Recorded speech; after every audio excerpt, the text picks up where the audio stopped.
ધ્વજારોહણ સમારોહમાં રાષ્ટ્રભક્તિના અનોખા માહોલ વચ્ચે સ્ટેચ્યુ ઓફ યુનિટી વિસ્તાર વિકાસ અને પ્રવાસન નિયમન સત્તામંડળના મુખ્ય કારોબારી અધિકારી અને સરદાર સરોવર નર્મદા નિગમના સંયુક્ત વહીવટી સંચાલક તથા સરદાર સરોવર પુનઃ વસવાટ એજન્સીના કમિશનર ઉદિત અગ્રવાલે રાષ્ટ્રધ્વજ ફરકાવીને તિરંગાને સલામી આપી હતી।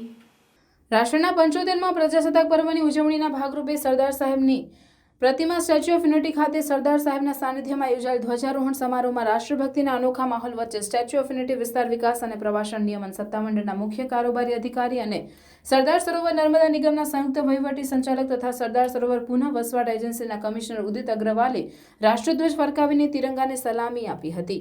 ઉદિત અગ્રવાલે કેન્દ્રીય ઔદ્યોગિક સુરક્ષા દળ અને રાજ્ય અનામત પોલીસ દળના પ્લાટૂનની પરેડનું નિરીક્ષણ કર્યું હતું। પ્રવાસન સ્થળ તરીકેનો વિકાસ પર્યાવરણીય જાળવણી તથા સંવર્ધન સાથે થાય તે માનનીય પ્રધાનમંત્રી દૂરંદેશીભરી નીતિ રહી છે। બેટરી સંચાલિત વાહનો ચલાવવાનો નિર્ધાર, જે અંતર્ગત સ્ટેચ્યુ ઓફ યુનિટી ખાતે 30 ઈ બસ, 10 ઈ ગોલ્ફ કાર્ટ, 120 ઈ બાઇસિકલની સેવા પણ પ્રધાનમંત્રી નરેન્દ્રભાઈ મોદીના હસ્તે લીલી ઝંડી આપી પ્રવાસીઓની સેવાર્થે મૂકવામાં આવી છે। ધ્વજવંદન બાદ ઉદિત અગ્રવાલ સહિતના મહાનુભાવે વિશ્વ વન ખાતે વૃક્ષારોપણ કર્યું હતું।